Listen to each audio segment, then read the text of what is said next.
अस्सलाम वालेकुम नाजरीन, कैसे हैं आप सब। पार्ट 1 में हमने देखा था कि उस्मान बे को बाला खातून बचा लेती हैं और हम पार्ट 2 में देखते हैं कि मलका खातून यानी शहर में बहुत परेशान होती है अपने बच्चों के लिए और उस्मान बे के लिए, जिस पर कारल बे और बेगे खातून उनको तसल्ली देती हैं कि अच्छी खबर मिलेगी। फिर अचानक वहाँ पर अलगुन खातून आती हैं और आकर बता देती हैं कि उस्मान बे ठीक ठाक हैं और वो वापस यानी शहर आ रही हैं, जिस पर सब खुश होते हैं और उनका इंतज़ार करने के लिए बाहर चले जाते हैं।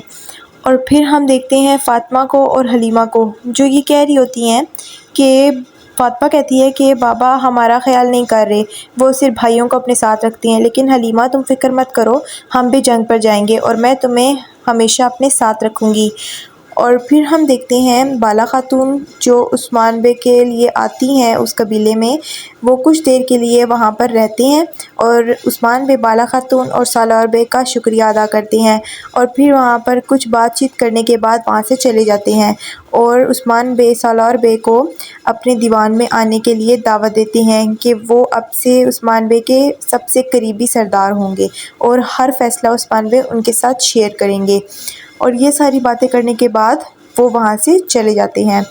फिर हम देखते हैं तैफूर को, जो हार के बाद बहुत उदास नज़र आ रहा होता है और अपने कबीले को वापस जा रहा होता है और अपनी फ़ौजों को कहता है कि मुझे और फ़ौजें चाहिए और तुम लोग जाओ और तैफूरों को कहो कि अपने किलों से मुझे और फ़ौजें भेजें।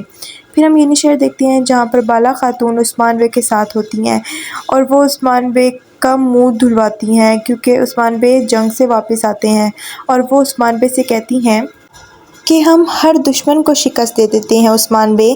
जिस पर उस्मान बे कहते हैं हाँ ये तो है, तुम मेरे साथ हो तो मैं हर दुश्मन से लड़ सकता हूँ। और फिर बाला खातून उस्मान बे को बताती हैं अलगुन खातून का, जिस पर वो कहती हैं कि क्या आप जानते हैं, और उस्मान बे कहते हैं हाँ मैं अच्छे से जानता हूँ जार कुतै का। और बाला खातून कहती हैं अच्छा, यानी कि आपको हर मामले से ज़्यादा अपने सिपाहियों का भी इल्म होता है। और जिस पर उस्मान बे कहते हैं कि हाँ क्यों ना हो, वो मेरे सिपाही हैं और मैं उनका भी इल्म रखता हूँ। फिर हम देखते हैं अलगुन को, जो अपने सर पर भेड़ें उठाकर भाग रही होती है और जरकुताई ये उससे करवा रहा होता है क्योंकि वो अलगुन खातून का वज़न कम करवाने की पूरी कोशिश कर रहा होता है, क्योंकि उसकी माँ ने यही शर्त रखी होती है कि अलगुन के वज़न के मुताबिक तुम उसको सोना दोगे। जिस पर अलगुन कहती है कि तुम्हें खुदा का वास्ता है जरकुताई, मुझे कुछ तो खाने दो, क्या तुम मुझे अब भूखा मार दोगे। जिस पर जरकुताई कहता है कि तुम सोचो ना, ये मैं अपने लिए नहीं कर रहा, हमारे लिए कर रहा हूँ, वरना हमारी शादी कभी भी नहीं होगी। जिस पर वो कहती है कि नहीं मैं खा के रहूँगी, मैं एक सेब तो ज़रूर खाऊंगी। और जरकुताई उससे वो ले लेता है। जिस पर अलून खातून को बहुत शदीद गुस्सा आता है, लेकिन वो फिर भी कहती है ठीक है मैं जा रही हूँ। और वो उसे कहता है चलो दोबारा से एक्सरसाइज शुरू करो और भेड़ उठाओ सर पर और जाओ वापस। जिस पर वो चली तो जाती है, लेकिन वहाँ जाकर कहती है कि नहीं मैं तो खाऊंगी। और फिर वो कुछ खाना निकालती है। जरकुताई तो सेब खाना शुरू कर देता है। फिर अलगुन जो है वो भी खाना निकालती है और खाने के लिए शुरू कर देती है अपना खाना। और फिर खाते खाते वो सोचती है कि जरकुताई मेरे लिए ये सब कुछ कर रहा है और मैं क्यों खा रही हूँ, मुझे नहीं खाना चाहिए। फिर वो खा तो लेती है दो चार नवाले, लेकिन फिर कहती है कि नहीं मुझे नहीं खाना चाहिए, वरना ऐसे तो मेरी शादी कभी भी नहीं होगी। और फिर वो वहाँ खाना छोड़ देती है और फिर कहती है चलो दोबारा से मशक करते हैं। और वो भेड़ सर पे उठा के दोबारा से भागना शुरू कर देती है और जरकुताई उसे हौसला अफजाई कर रहा होता है कि चलो चलो अलगुन तुम कर सकती हो। फिर अलगुन जब वहाँ जाती है तो वो कहता है चलो थोड़ा सा और। फिर हम देखते हैं जरकुताई के सिपाहियों को, जो ये देख रहे होते हैं कि जरकुताई कहाँ है, और अचानक वहाँ जरकुताई आ जाता है जो गुरबूज गुरबूज कर रहा है गुरबूज, और पूछता है कि कौन गुरबूज। जिस पर वो एक बकरा दिखाता है जो यनी शहर में सबसे बड़ा बकरा होता है और कहता है कि इसका नाम गुरबूज है। जिस पर गुरबूज ये देखकर हैरान हो रहा होता है और अंदर से बहुत गुस्से में भी होता है कि ये कैसा गुरबूज है। और जरकुताई ने जानबूझ के उसका नाम गुरबूज रखा होता है। और जरकुताई कहता है कि मैं ये लेकर कारल बे से बात करूंगा। जिस पर तमाम सिपाही कहते हैं कि तुम्हें क्या लगता है कारल बे एक ही शर्त पे मान जाएंगी, सोना कहाँ है, घर कहाँ है। जिस पर वो कहता है कि मैं बात तो करूंगा। और फिर हम देखते हैं फिर बयंदर बे जरकुताई की मदद करने के लिए हुसैन को भेजते हैं और कहती हैं दो बड़े संदूक सोने के लेके आओ। जिस पर हुसैन चला जाता है। और फिर हम देखते हैं बाला खातून को, जो ये बातें कर रहे होते हैं और उस्मान बे कहते हैं, उस्मान बे बाला खातून से कहते हैं कि हम भी कभी मोहब्बत में गिरफ़्तार हुए थे।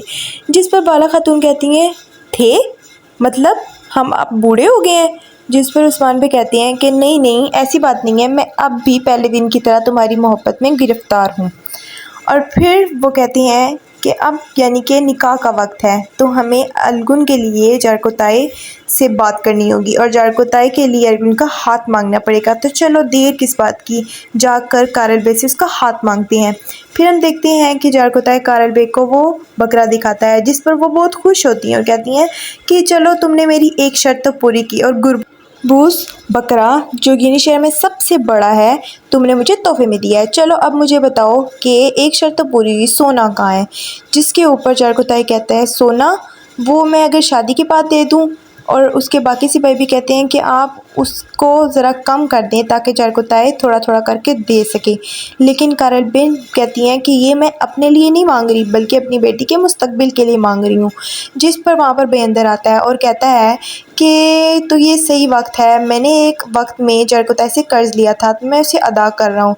और जारकोताय को कहता है कि इसमें से आधा जो है वो आपकी शादी का तोहफ़ा है मेरी तरफ से, और बाकी आधा जो मैंने आपसे कर्ज़ लिया था वो है। जिस पर जारकोताय बहुत खुश होता है और बरेंदर बे को गले से लगा लेता है। और ये सब अलगुन भी देख रही होती है और वो भी बहुत खुश होती है। और यहाँ पर कारल बे की दो शर्त पूरी हो जाती हैं और फिर वो कहती है चलो अब जल्दी से घर लाओ और मेरी बेटी को ले जाओ।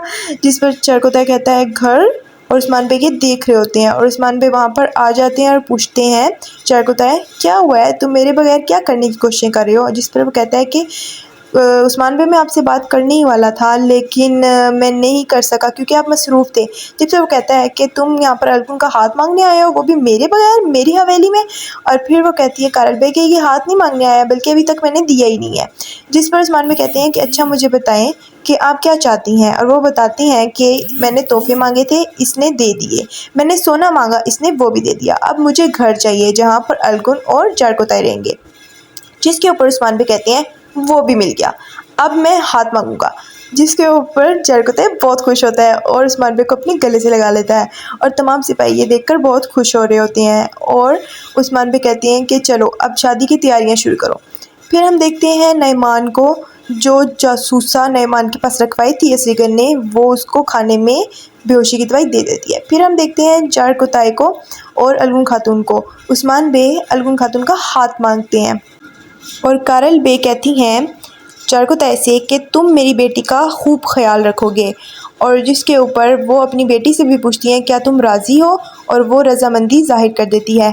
जिसके ऊपर कारल बे कहती हैं कि ये दोनों एक दूसरे से मोहब्बत करते हैं और मैं मोहब्बत का एहतराम करती हूँ। और फिर वो कहती हैं जारकोताय क्या तुम मेरी शराइत पूरी करोगे, कि तुम मेरी शराइत तो पूरी कर दी लेकिन मेरी एक और शर्त है कि तुम अलगुन का बेहतरीन ख्याल रखोगे। जिस पर वो हाँ कर देता है और कहता है कि आपकी अमानत मेरी अमानत है, आप बिल्कुल फ़िक्र मत करें। और फिर वो अलगुन खातून से दोबारा पूछती हैं कि एक सिपाही की बीवी बनना बहुत मुश्किल होता है, तुम मुझे दोबारा बताओ क्या तुम राज़ी हो? जिस पर अलगुन कहती है कि हाँ मैं बिल्कुल राज़ी हूँ। और फिर ये देखकर सब खुश होते हैं और कारल बे खुशी खुशी अपनी बेटी का हाथ दे देती हैं। असरीगन खातून ये देखकर आके उस्मान बे से पूछती हैं कि अभी हालात ठीक नहीं है, इस हालात में शादी कैसे करेंगे? जिसके ऊपर उस्मान बे कहते हैं कि तुम फिक्र मत करो, हम जंगों में ही शादी करते हैं। और फिर असरीगन खातून बुरहान को देख रही होती हैं, जिससे ये ज़ाहिर होता है कि नेक्स्ट कपल यही दोनों होंगे। इस वीडियो का पार्ट 3 देखने के लिए हमारे चैनल को सब्सक्राइब कर दें ताकि वीडियो अपलोड होते ही आपको नोटिफिकेशन मिल जाए। Thank you.